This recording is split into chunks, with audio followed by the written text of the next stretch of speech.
Hello दोस्तों, KBS institute में आपका स्वागत है। आज फिर से आपके लिए मैं एक नया सवाल लेकर आया हूं जो जियो टेक्निकल इंजीनियरिंग से रिलेटेड है। चलो देखते हैं क्या है इस न्यूमेरिकल में। इससे पहले ही मैंने एक वीडियो बनाई थी जियो टेक्निकल इंजीनियरिंग के लिए, जिसमें एक न्यूमेरिकल कराया था, जिसमें void ratio, degree of saturation, water content, porosity और degree of saturation, bulk density, dry density, वो बनने क्या की थी, फाइंड की थी। ये अगला चैप्टर का एक और न्यूमेरिकल है जो एग्जाम में बार बार पूछा जाता है। चलो देखते हैं इसमें क्या है जो उससे और बहुत ही सिंपल है। चलो देखते हैं क्या है इस सवाल में। एक मृदा का नमूना है, क्या है, एक मृदा का नमूना है जो 6 सेंटीमीटर ऊंचा है। यानी एक मृदा का नमूना लिया है जो इसकी लेंथ कितनी है, 6 सेंटीमीटर ऊंचा है। यानी इसकी जो लेंथ है मृदा के नमूने की वो 6 सेंटीमीटर है। एवं काट का क्षेत्रफल, यानी जो मृदा का नमूना है उसका क्षेत्रफल यानी एरिया कितना दिया हुआ है, 50 सेंटीमीटर स्क्वायर। एक नमूना लिया था जिसकी लेंथ दी हुई थी 6 सेंटीमीटर और जिसका एरिया दिया हुआ है 50 सेंटीमीटर स्क्वायर। फिर वह सेंटीमीटर स्क्वायर यहाँ पे इसके ऊपर लगा है से 40 सेंटीमीटर के, यानी जो अपनी मृदा है उसके 40 सेंटीमीटर के प्रभावी स्थिर शीर्ष से, यानी कांस्टेंट हेड मेथड, एक 10 मिनट में, कितने मिनट में, 10 मिनट में 430 ml पानी गुजर जाता है। एक कांस्टेंट हेड प्रभावी स्थिर शीर्ष एक उपकरण है जिसमें से कितना, इसकी हाइट कितनी है, 40 सेंटीमीटर हाइट है उसकी। 40 सेंटीमीटर हाइट के 10 मिनट में, कितना टाइम लग रहा है, 10 मिनट में 430 ml क्या निकल जाता है, पानी निकल जाता है। तो अपन को फाइंड क्या करना होता है, पारगम्यता गुणांक, यानी कोफिशिएंट ऑफ परमेबिलिटी अपन को करना है, फाइंड करनी है।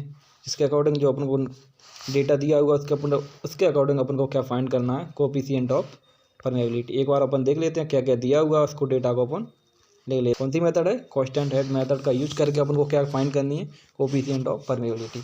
तो चलो देखते हैं दिया क्या क्या हुआ अपन को। लेंथ कितनी दी हुई है, 6 सेंटीमीटर। किसकी लेंथ है, मृदा के नमूने की। ऊंचा यानी उसकी लेंथ ही है, किसकी, मृदा के नमूने की लेंथ दी हुई है 6 सेंटीमीटर, ठीक है। उसके बाद एवं काट का एरिया दिया हुआ है, क्या दिया हुआ है, काट का एरिया भी दिया हुआ है। एरिया कैपिटल ए से नोट कर देंगे तो काट का एरिया कितना हो जाएगा, 50 सेंटीमीटर स्क्वायर। ये भी सेंटीमीटर में और एरिया भी सेंटीमीटर में, यूनिट सेम है। उसके बाद फिर वह भी स्थिर कांस्टेंट हेड मेथड का यूज करना है, जैसे 10 मिनट में कितना, हाइट कितनी दी हुई है, किसकी हाइट है, ये कांस्टेंट हेड जो उपकरण लिया हुआ है अपन, उसकी क्या है, ये हाइट है, कितनी हाइट है, 40 सेंटीमीटर का। क्या इसमें लिखा भी है से 40 सेंटीमीटर के प्रभावी स्तर सीट से 10 मिनट में।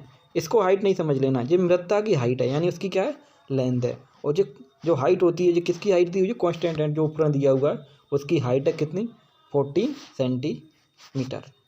और कितने मिनट में जो वॉल्यूम निकला है अपना, 10 मिनट में। यानी टाइम कितना दिया हुआ है, 10 मिनट। कितना टाइम दिया हुआ है, 10 मिनट अपन को टाइम दिया हुआ है उपकरण से। 430 ml में भी आ सकता है, जो सेंटीमीटर पर क्यूब में भी आ सकता है। तो क्वांटिटी यानी मात्रा कितनी है, 430 ml, या जो सेंटीमीटर क्यूब में भी आ सकता है यूनिट में, यानी जो क्या है, वॉल्यूम है एक तरह से।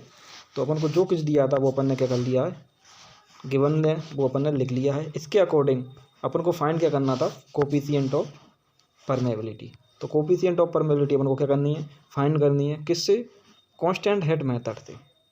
अगर वो कांस्टेंट हेड या कोई मेथड नहीं बोलता है, जो अपन को डाटा दिया है उसके अकॉर्डिंग कौन सा कोफिशिएंट ऑफ परमेबिलिटी का फॉर्मूला लगता है, उसके अकॉर्डिंग अपन फाइंड कर सकते हैं। तो अपन को डाटा में क्या क्या दिया हुआ है उसके अकॉर्डिंग अपन, इसमें तो सीधा बोल दिया है कि कांस्टेंट हेड मेथड का यूज करना है। जो कांस्टेंट हेड मेथड होती है उसका अपन के पास जो न्यूमेरिकल है वो अपन क्या है, लगा लेंगे।